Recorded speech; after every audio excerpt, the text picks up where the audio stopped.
We're going to talk today about Charlemagne, and we're going to talk about Europe and the architecture of Europe in the Middle Ages.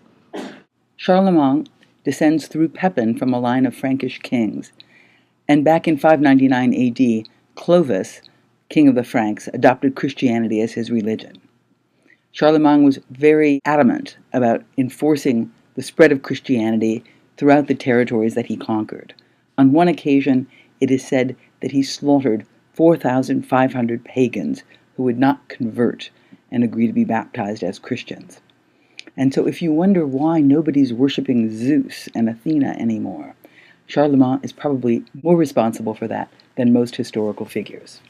Charlemagne was a very successful general, and in his combats he was able to unite vast swaths of Europe. So you see over here in green and in light green the extent of the Byzantine Empire. This is what Justinian had coming in. The light green is what Justinian had going out. But all around there are barbarian tribes. We have the Vandals in North Africa. We have the Franks in France. We have the Visigoths in Spain, the Ostrogoths in Italy, you name it. Barbarians everywhere. And so Charlemagne is successful in uniting together a lot of these lands, forming a strong centralized empire, and he actually goes to Rome and has the Pope crown him emperor, and kind of like a Holy Roman emperor, although that term doesn't come into currency at the time. And so Charlemagne's embrace of Christianity, Charlemagne's unification of these vast lands in Europe, also had to do with a rebalance of power in Europe at the time. And again, if you look over here, all of Spain at this period is under Islamic control, and all of the area in through here is under Islamic control. So Charlemagne consolidates this new kingdom that more or less is France and Germany as his new kingdom. This is Charlemagne's vision where St. James appears to him and tells him, "Go forth and conquer." And this is his magnificent coronation by the Pope in Rome. Insofar as Charlemagne identified himself with the Romans, he tried to make manifest symbols of his power in a way that was specifically Roman.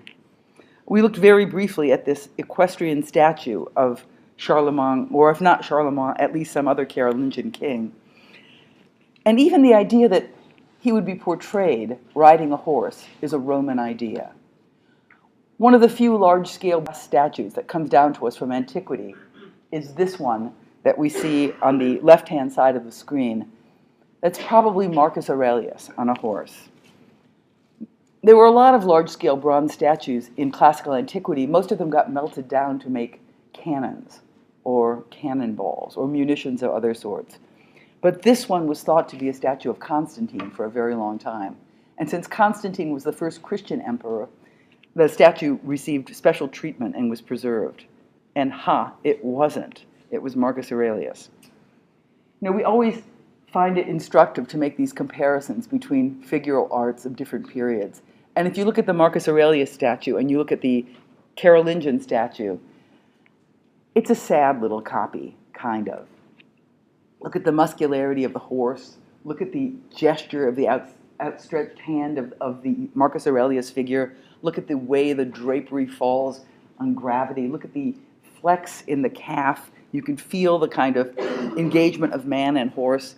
And here in the Carolingian statue, it really is a kind of little wooden puppet on a very stiff, almost cartoon version of a horse. It's also much smaller. The Marcus Aurelius statue is about 11.5 feet tall, and the Carolingian statue is about this tall. Even 50 years before, this is a technological marvel. The idea that he would have himself cast in bronze, riding a horse, is just one glimpse into Charlemagne's ambition to reconstitute himself as a Roman emperor, as a Holy Roman emperor, both Christian and emperor. Because this is a pose that Roman emperors would often favor for their own portraiture. What makes it hard to do is that this task of casting in bronze had more or less been forgotten. It might have been possible to make a few pairs of candlesticks, or maybe a little, cup. But these task of casting a equestrian statue in bronze is an engineering problem. Like, how do you get these little horse legs to support the weight of everything else above it? Or even, how do you make a mold that will allow you to liberate this statue? Because if you cast in bronze, you basically have to make a wax model first. Then you make a kind of clay mold around that, cut it in half, pull that apart, melt your bronze. See, I could have been the guy who made this. And then you pour the molten bronze in there, but it's not that easy, right? Because there are all of these undercuts. There are all of these little things that are going to get stuck in the mold. So you just have to figure out ways to put it together and piece it together. So these are some of the artifacts of Charlemagne: his crown, the pendant, his equestrian statue. And Charlemagne had a person in his court who wrote his biography. And the biography of Charlemagne follows the models of, say, Suetonius's life of Augustus. Just follows exactly the same formula, as though this is just one more emperor whose life is being described according to court formula. When it comes time for Charlemagne to build a palace, he builds it in Aachen, which is sort of right around in through here. It's present-day Germany, but in those days, national borders were not so well defined. He builds a palace in Aachen. He has an architect called Odo of Metz. And a lot of the ideas about the palace of Charlemagne pull from Roman precedent. But these Carolingian copies are always slightly off. And I think that's really a nice little window into a culture to see what they copy and what they discard. For example, one of the Carolingian buildings is a little gatehouse at a monastery in Lorsch in Germany. In contemporary Carolingian texts, is described as a model of a triumphal arch. It's a Roman triumphal arch. And you look at this thing and you have to say, I don't think so. I've seen triumphal arches. The Constantine arch that we see on the right-hand side of the screen is a good example of a triumphal arch. So in what sense could the Lorsch gatehouse be a triumphal arch? And a lot of it has to do with an interest in numerology, for example, number symbolism, which becomes more important than, say, physical attributes of the building. The idea that there is a patterned surface substitutes in for the idea that there is a fully plastic and developed system of articulation on the Constantine arch. What really counts is the notion of three, that three is the Trinity, three is a holy number, we have three openings, match. Funny idea, though. Clunky proportions. And another possible thing that's being referred to, and maybe the gatehouse at Lorsch isn't as clunky and silly as I was suggesting. Maybe it's folding in two different references at the same time. Maybe on one hand, through number symbolism, it's alluding to the Roman precedent of a triumphal arch, but in another way, it's alluding to the little propylaeum, the entryway to the courtyard of Old St. Peter's Church. So we have this little gate piece here that this also begins to look like. And so in its clumsiness, it manages to adhere to two precedents or two models. Here we have a drawing, and this is one of the oldest architectural drawings that comes down to us, a Carolingian drawing from 820 of a monastery in Switzerland, St. Gall. And if you look at this plan of the monastery, it really is kind of modeled on the Roman camp, kind of using as its precedent, and here we have Diocletian's palace, which is a kind of Roman camp, a gridded organization with a thick bar of program, and so forth, with fora in the middle, with fora, or let's say, courtyards in the middle. So at every moment, if there's a Roman precedent available, the Carolingians use it and then transform it in some horribly inappropriate way. Or let's say, in a way deeply and richly loaded with meaning. So now let's go back to the palace in Aachen. So here's the palace in Aachen, and it's a kind of odd thing in that there is a courtyard over here and a round building over here with a couple of little buildings clipping onto it, a long connecting piece, and a little basilica over there. It's a kind of hodgepodge of buildings, on one sense, or in another sense, it models itself again on Roman precedent. And we see here one of the Roman fora, where a temple, the Forum of Augustus, where a temple piece slips in to a courtyard and becomes the object in that courtyard. And that's kind of what's going on over here. This round chapel slips into a courtyard as a Roman temple would slip into a courtyard. Because after all, Charlemagne is Roman. He was a Roman emperor as far as he's concerned. But it's not simply a temple. Because remember, when we were discussing church typology, Christian church typology earlier in this class, we mentioned that there was no interest in appropriating the formal language of pagan temples for Christian churches. That would be crazy, right? Why would you put a temple on a Christian church? Temple fronts, like the one we have here at the Forum of Augustus, belong to pagan ritual. So there's a different typology that comes into play. Over here we see San Vitale in Ravenna that we looked at earlier in this class. And you could also even say the mausoleum, the martyrium of Santa Costanza in Rome, which is even earlier, comes into play. Both are centralized churches. Both are churches ringed with an ambulatory. Both are churches that suppress the notion of procession in favor of a tall, centralized space, a single center. There are other precedents that could also be considered. For example, the Church of the Holy Sepulchre in Jerusalem. And maybe this is even the closest model. And this is, again, very, very early, 345 BC.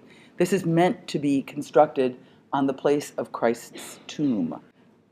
Here there's a really strong, figural, centralized building preceded by a courtyard. So the clunky, awkward Carolingian copy gains richness by folding together all of these different precedents. The Church of the Holy Sepulchre, the Roman Forum, San Vitale in Ravenna. And Ravenna, when San Vitale was constructed, was the capital of the Western Roman Empire. So as a successor to the Roman Empire, he's simply making a kind of broad sweep through the precedents available to him. So let's look at the chapel, the Palace Chapel in Aachen.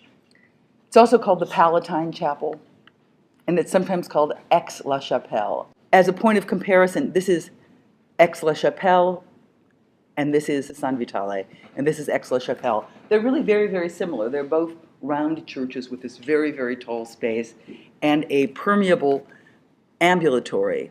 An ambulatory is the space ringing the perimeter. The language of the Palace Chapel is a kind of hybrid almost between Roman plasticity, let's say, and the flatness of a Byzantine wall. For example, we see the stonework. There's a kind of pattern making, a kind of articulating the arch, showing you how the structure works, and so forth, as opposed to the simple flatness of mosaic ornament that we saw in the earlier examples. When Charlemagne dies, his kingdom is divided into three parts. Louis the German is Charlemagne's son, and he gets what is more or less Germany. Charles the Bald gets what is more or less France, and Lothar gets stuff in the middle. But what's important is that the consolidation of all these lands into one unified power was brief but fairly effective.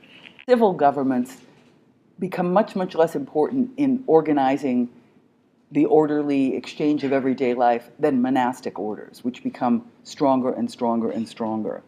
And it's a period of incredible difficulty from a lot of fronts. Everybody bad is coming in. For example, the red arrows that you see coming down from the north are Viking raiders. And the Viking raiders find that these monasteries, these centers of culture, these centers of learning, are incredibly rich. And so they're good targets to pilfer. If you want to get some gold, if you want to get some nice jeweled candelabra, go no farther than a magnificent monastery. The Magyars are coming in from the east. And likewise, they're threatening the stability of all these countries. And the Islamic forces are coming in from the south. So Europe is very, very unstable. There's an attempt to band together in little alliances to get a stronger position of stability. During this period, the Crusades to the Holy Lands begin. They begin in like about 1100 and they go on for a while. But particularly, and what we want to talk about is monasticism becomes a really, really strong institution. Already in the 5th century, Saint Benedict began to organized monasteries in a way that were much, much more centric and much, much more, let's say, bureaucratic, and about developing an extensive structure of trade and commerce and the exchange of ideas and the exchange of technologies, so that you began to get developments like mills, water wheels, or grape presses. And because they were so successful at the inventive, almost proto-industrialization of agriculture, they got richer and richer and richer. So this is just a little map of monasteries. Trier, by the way, up here was a Roman town. Cologne was a Roman town. These were all Roman towns, and now everything is fully Christian. The strongest of all the monasteries was Cluny in the southeastern part of France. And what made Cluny so successful is that it wasn't organized by affiliations with regional dukes and princes and so forth, but it had responsibilities only to Rome. So it had an incredibly elaborate structure, and it lent land and donations to other monasteries following the Cluniac rituals, and trade routes became widely established.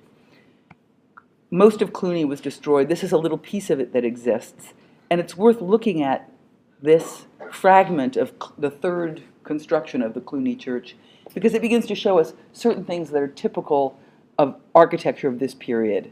And let's call this period Romanesque. And why would we call it Romanesque? And an answer would be kind of Roman, Romanesque. That sounds kind of stupid and flippant, but what I mean by that is sort of serious. It's an architecture that deals with the wall as a heavy object, and it borrows a lot of formal ideas from Roman architecture, like the round-headed arch that we saw, or the barrel vault, or the groin vault. So there are lots of technological and structural developments that are conserved, or let's say rediscovered in Romanesque architecture and widely applied. In terms of the general massing of the building, and by massing I mean the disposition of geometrical volumes that make up the form, this fragment of Cluny is a good example of what we characterize as Romanesque. Typically you get these really simple, severe geometric solids. It's not an architecture that tends to dissolve into highly elaborated surfaces, but rather it conserves the volumetrics.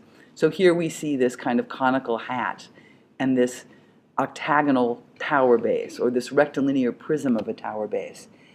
It's almost like you could build Romanesque buildings with children's blocks, because everything is so blocky and so clear and so strongly defined. Cluny is a model of Jerusalem in its articulation and in its symbolism, and it's huge. Just to give you a sense of how Cluny grew and prospered, this is Cluny I, the first Cluny church. Cluny is the town. It's the church of St. Peter and Paul, but everybody would refer to it as Cluny. Really quite modest in scale. By the time the next Cluny church is built, only about 30 years later, it is quadrupled in size. And notice the structure of this church. This is the kind of church that you begin to see, the type of church you begin to see again and again as a pilgrimage church. You have pilgrims coming in, and you need to have lots of circulation at the perimeter, because they're visiting different altars, they're visiting different shrines. So we have a double aisle system here, and we have lots of little radial chapels here in the apse that begin to accommodate multiple shrines. Even here in the transepts, and we have a double transept because we have so much to venerate in a powerful abbey like Cluny. In here we have a little chapels coming off of the transept also. And the chapels, for the most part, want to face east, so they don't unfold symmetrically off the transepts. They go up in the direction that the apse and the radiating chapels of the apse are moving. This is a little map of medieval sites, and Cluny is right in here. And there's a strong density of these Romanesque buildings right around the Cluny region. This network of monasteries makes travel safer, particularly travel for pilgrims. And there's this big exchange of ideas along pilgrimage routes, too. This is a fragment, let's say, of the network of pilgrimage routes to the Church of Santiago de Compostela, the Church of St. James in Spain. As people make these pilgrimages, they make offerings, they bring with them local cultures. There's a consolidation of the culture of Europe through the pilgrimage churches. And the kinds of things they're going to see are important relics, because you can bring benefit to the everlasting life of your soul or the soul of loved ones by making pilgrimages. This is, for example, a reliquary. And a reliquary is something that you put a relic in. And a relic is something that was once part of a very holy person, like a saint. So what do you suppose was in this reliquary? Any ideas? Could it be a foot? This is somebody's hand. And here you have a couple more reliquaries. This is one of my favorite reliquaries. This is in the church of San Domenico in Siena. And it's just a little shrunken head of St. Catherine. She was a very holy woman. And there you have it. If you go to Santiago de Compostela today, the roads, and by the roads I mean like the interstate highways, will be full of people like this man right over here, with a shell around their neck and a walking stick, making the pilgrimage. People still make the pilgrimage today. And the shell is for eating and drinking and begging, because you're having this kind of completely ascetic life. You're denying yourself pleasures of the flesh, and you're just relying on the mercy of strangers as you make this pilgrimage. This is the church of Santiago de Compostela, the destination of the great pilgrimage routes. And you look at the facade, and this is not an accurate representation of a facade. This is all baroqued up in a way that is not recognizable. But the plan typology we still see as a Romanesque pilgrimage church plan typology. And we know that because we have this continuous ambulatory around the edge. You could walk the entire perimeter of the church and venerate all the different altars while other activities are going on in the nave and the transept. And if you look at this massing model of how Santiago de Compostela would have looked in its original form, you begin to see that it too adheres to these basic rules about what constitutes a Romanesque church. Really simple massing, really strong geometries, small punched windows, a real emphasis on the solidity of the wall. In terms of the structure of the church, the superstructure of the church, there'll be lots of round-headed arches and probably lots of barrel vaults and cross vaults going in here. So these are just a number of pilgrimage churches as a point of comparison. Santiago de Compostela, the first one that we see over here, and some minor churches along the route to Santiago, Tours, Toulouse, and Conques.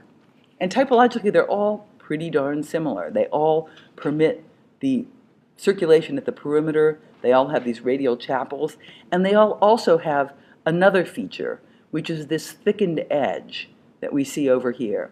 And this thickened edge is called a westwork. This is the thickened edge, often flanked by two towers. This is a baroqued up version of a westwork where we have two towers and a facade. And this is quite different from what we had with our early Christian churches that we looked at before, where the outward expression of the church facade was more or less hidden behind a courtyard, where the church was not ostentatious, where the church was not projecting its status and wealth, but rather was emphasizing its humility. By the time we get here, it's all about this new, almost billboard-like expression of the power of the church through these big facades. Let's look at this little church in France, little monastic church called Sainte-Foy, which means holy faith. If you saw this plan, you would know immediately, just by looking at the plan, that it was probably a pilgrimage church, and you would probably know it's Romanesque. Why would you know those things? What qualities would tell you that about this building? Who's got an idea? Yes? Okay, we have chapels radiating off the transept. Good. And you had, plaid shirt guy, you had a comment. We have the ambulatories along the edges. Great. And another thing that you can see is the windows are pretty small, right?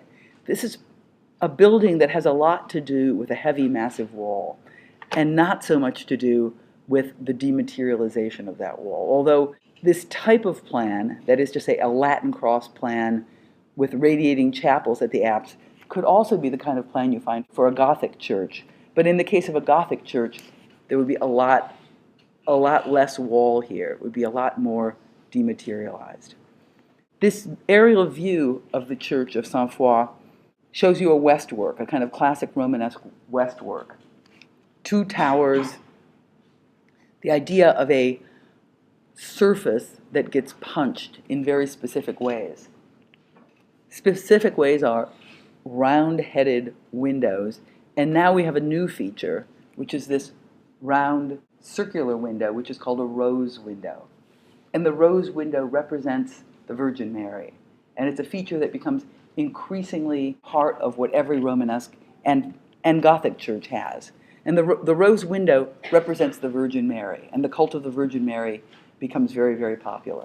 And if you think about the whole inscription of this army of saints into the simple early Christian religion, by the time we're here in the Romanesque period, we have a saint that can do almost everything. You know, a saint that can help you find things. Is that St. Jude?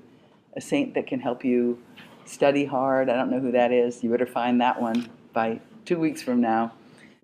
Part of that has to do with incorporating local pagan cults into Christianity. So Mary becomes incredibly important because you need to have a really strong maternal figure within the kind of pantheon of people associated with the church. So the rose window represents the Virgin Mary. She is meant to be like a rose, which is to say beautiful but untouchable because of the thorns. She is, of course, the Virgin Mother of Christ, so beautiful but untouchable. And we have the rose window to remind us of that. There are a couple of interesting things going on in this facade also. Notice these vertical buttresses that support the wall and are beginning to suggest a certain kind of verticality and a different kind of articulation than the articulation we had in classical buildings. Because one thing that the classical orders always did is bring down any building, no matter how big that building was, to human scale. So you see something like the Colosseum, which is colossal, Colosseum. But it breaks itself into multiple stories, all of which are articulated by a columnar order. And you can kind of measure the dimensions of your own body against the dimensions of the columns. The orders have that property. Here the vertical is beginning to be exaggerated in such a way as to take your eye away from bodies on earth and up toward heaven. This is just the little church of Sainte-Foy in its densely packed little town. And this is an important reliquary in Sainte-Foy. And in fact, this is considered to be one of the most precious reliquaries and pieces of figural statuary from the period. It's gold, it's encrusted with gems, sort of like that little equestrian statue, the Carolingian equestrian statue we looked at, in its rigidity, in its hieratic posture, not a posture involving a human being engaged in natural activity, but striking a ritual pose. Here's another monastic complex, the Fontenay Abbey, also Romanesque. And it's worth looking at this because it has all the component parts that you need for this new type, which is monastery. It has a cloister, which is a courtyard over here. It has a church. It has a refectory, which is a dining hall. It has various chapter houses for meetings to take place, and so forth.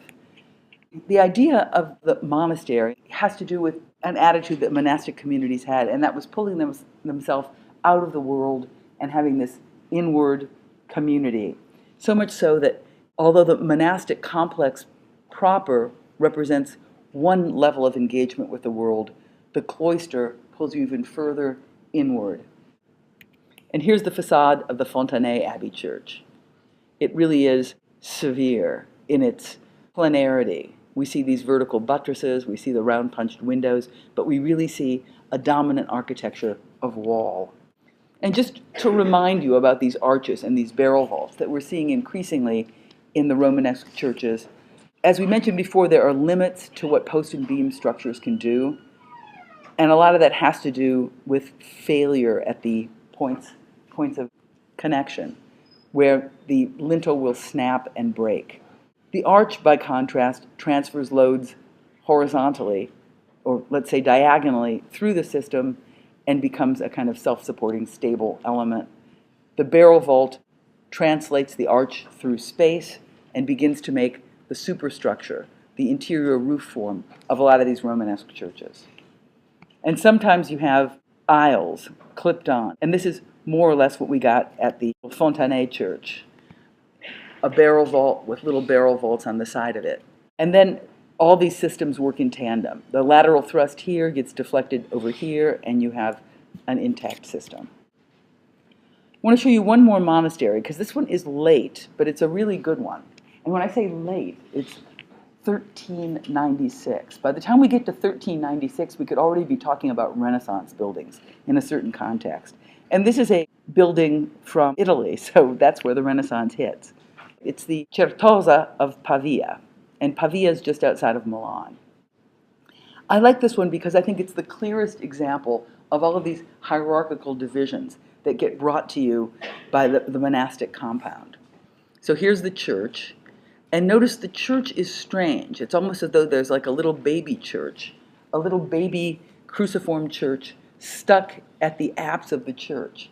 And that's because it's a monastic church, and these monks pull themselves out of society and do not occupy the same space as the laity. So if there are people from the town of Pavia that want to worship at the service, they would come in here, and the monks who live in this community would go into the little baby church over here. The monks' choir, it would be called. Likewise, there are all of these different spaces. This is a kind of farmyard for all the agricultural crops being grown by the monks. And this is a forecourt.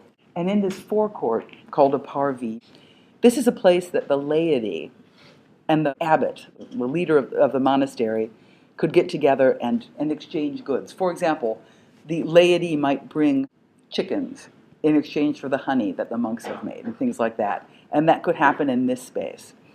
But the spaces in through here, the cloisters, are only for the monks. And in the case of the Certosa of Pavia, this big cloister is a place where all the monks can commune. But if you notice, along the edge here, each monk has his own little garden. So you get this kind of nesting of different scales of elements. The kind of overall monastic compound, the big cloister, the little cloister, and so forth. And the same happens with the church. And it kind of reminds me, and not in a very serious way, but it kind of reminds me of the geometry of the fractal. And when I say it kind of reminds me of the geometry of the fractal, a fractal is a recursive self-similar system where one organization at one scale begins to sponsor another iteration of that organization at another scale. And I think the Certosa of Pavia exemplifies some of those qualities.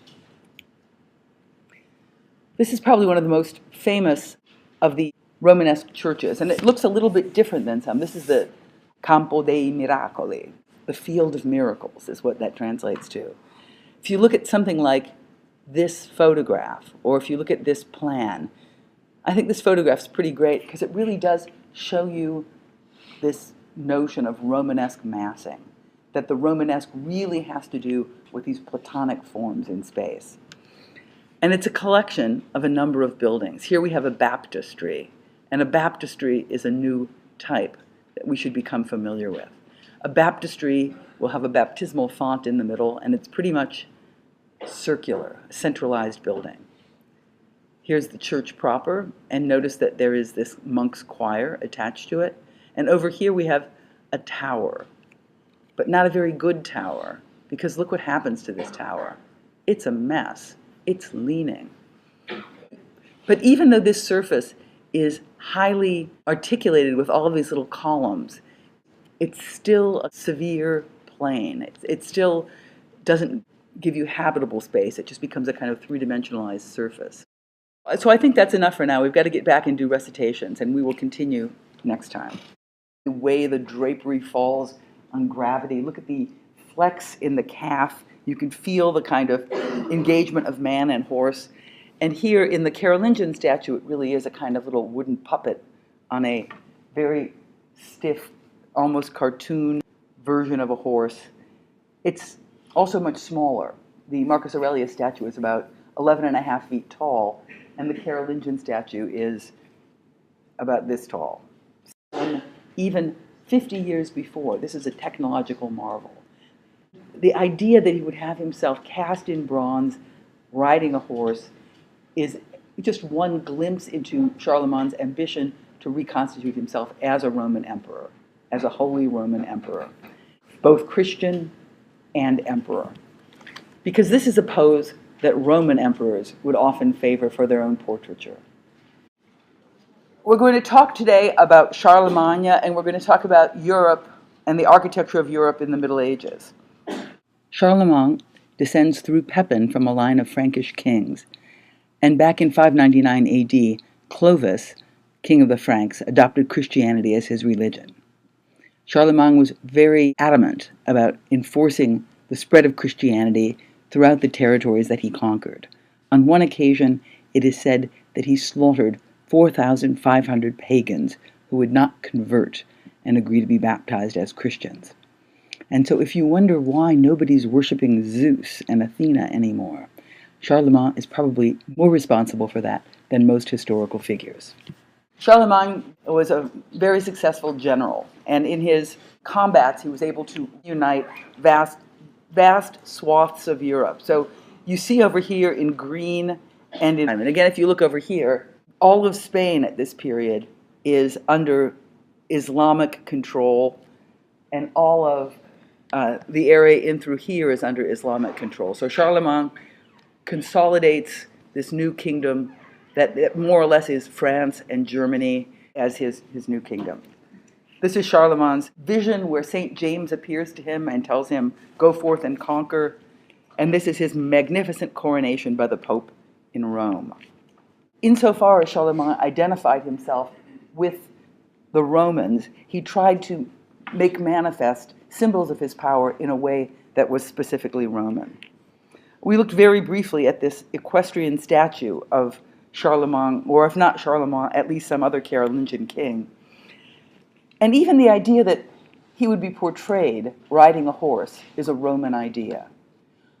One of the few large-scale statues that comes down to us from antiquity is this one that we see on the left-hand side of the screen.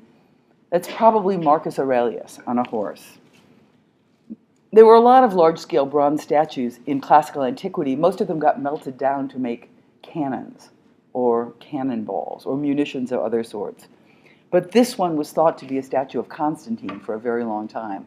And since Constantine was the first Christian emperor, the statue received special treatment and was preserved. And it wasn't. It was Marcus Aurelius. You know, we always find it instructive to make these comparisons between figural arts of different periods. And if you look at the Marcus Aurelius statue and you look at the Carolingian statue, it's a sad little copy, kind of. Look at the muscularity of the horse. Look at the gesture of the outstretched hand of the Marcus Aurelius figure. Look at the light green, the extent of the Byzantine Empire. This is what Justinian had coming in. The light green is what Justinian had going out. But all around, there are barbarian tribes. We have the Vandals in North Africa. We have the Franks in France. We have the Visigoths in Spain, the Ostrogoths in Italy, you name it. Barbarians everywhere. And so Charlemagne is successful in uniting together a lot of these lands, forming a strong centralized empire, and he actually goes to Rome and has the Pope crown him emperor, and kind of like a Holy Roman emperor, although that term doesn't come into currency at the time. And so Charlemagne's embrace of Christianity, Charlemagne's unification of these vast lands in Europe, also had to do with a rebalance of power in Europe at the time.